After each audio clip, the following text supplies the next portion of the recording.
विधानसभा अध्यक्षांकडे सारखीच बाजू मांडली असं अनिल परब यांनी म्हटलेलं आहे। अध्यक्षांच्या निर्णयावर दोनही बाजू सुप्रीम कोर्टामध्ये जाऊ शकतात। नार्वेकर अध्यक्ष की कार्यकर्ता कसं काम करतात ते पाहावं लागेल। निकालासाठी आम्ही पूर्ण तयारीत आहोत अशी प्रतिक्रिया अनिल परब यांनी दिली आहे। बहुचर्चित आमदार अपात्रता प्रकरणी विधानसभा अध्यक्षांचा निकाल जाहीर व्हायला अवघे काही तास शिल्लक उरलेले आहेत।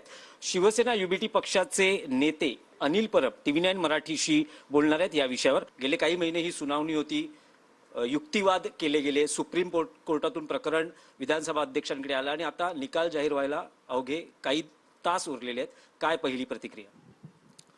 गेले 1.5 वर्ष या सगळ्या प्रकरणाची सुप्रीम कोर्टात त्यानंतर विधानसभा अध्यक्षांकडे सुनावणी चालू आहे।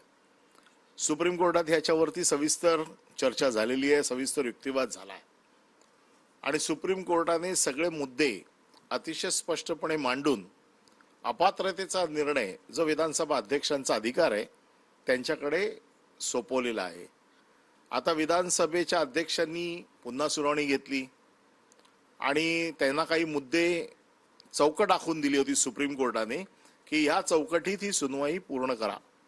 त्याप्रमाणे हे सगळं प्रकरण काही दिवस अध्यक्ष ऐकत होते। तिथे पक्ष कोणाचा हे सुप्रीम कोर्टाने त्याच्यामध्ये अतिशय डायरेक्टिव्ह दिलेले होते की इलेक्शन कमिशनने काय बघायला पाहिजे, व्हीप कोणाचा मंजूर करायला पाहिजे, याच्या बाबतीतली जी काही मार्गदर्शक तत्व होती ही सगळी अध्यक्षांना घालून हे प्रकरण त्यांच्याकडे सोपवलं होतं। त्याप्रमाणे आम्ही आमची बाजू अध्यक्षांच्या समोर मांडली। सगळ्या गोष्टी ज्या सुप्रीम कोर्टाने अधोरेखित केल्या होत्या या सगळ्या सुप्रीम कोर्टाच्या समोर आम्ही जशा प्रमाणे ठेवल्या होत्या तशाच त्या आम्ही अध्यक्षांकडे पण ठेवल्या।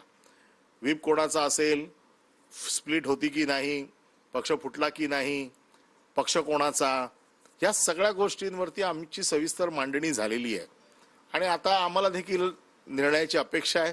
कारण सुप्रीम कोर्टाने सांगितलेलं आहे की ह्याचा निर्णय जो काही लागेल त्याच्यावरती पुढे आम्ही योग्य ती कारवाई करू।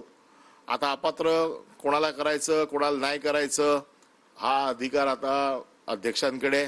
आम्ही वाट बघतोय कोणाला पात्र करतायत, पण आम्हाला जे वाटतं की सुप्रीम कोर्टात जी आम्ही 8-9 महिने लढाई लढलो आणि त्या लढाईचा जो काय आउटकम आला त्या आउटकम मध्ये सुप्रीम कोर्टाने जवळपास अतिशय स्पष्ट केलेलं आहे। आता ह्या सुप्रीम कोर्टाच्या आदेशाची अंमलबजावणी अध्यक्ष करतायत की नाही हे बघणं बाकी आहे।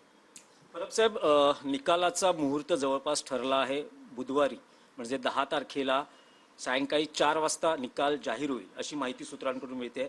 सध्या या निकालातल्या ज्या काही शाब्दिक त्रुटी आहेत त्या दूर करण्याचं काम सुरू असल्याचंही कळतं आहे। निकालातील ठळक मुद्दे जाहीर केले जाणार आहेत, पण जर सविस्तर निकालाची प्रत दोन्ही शिवसेनेच्या गटांना दिली जाईल तर त्यावर तुमचं काय म्हणणं? नाही, हा निकाल काही इथपर्यंत थांबणार नाही।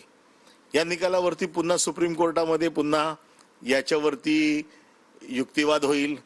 कदाचित त्यांना डिस्क्वालिफाय केलं तर ते सुप्रीम कोर्टात जातील, आम्हाला डिस्क्वालिफाय केलं तर आम्ही सुप्रीम कोर्टात जाऊ। म्हणजे याचा अर्थ काय फक्त इथे हे प्रकरण संपत नाही आहे। निकाल कसा देतायत आणि कशाच्या आधारावरती देतायत हे बघणं फार महत्वाचं आहे। की जर आम्हाला ठेवलं आणि त्यांना डिस्क्वालिफाय केलं तर कशाच्या आधारावरती करणार, आम्हाला डिस्क्वालिफाय केलं तर कशाच्या आधारावरती करणार? कारण अपील अथॉरिटी आहेच ना, त्याच्यामुळे अपील तर होणारच आहे या प्रकरणामध्ये। त्यामुळे हे प्रकरण काही इथेच संपणार नाहीये।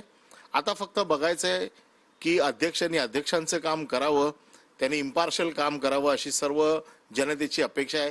त्यांनी राजकीय पक्षाचा कार्यकर्ता म्हणून निकाल देऊ नये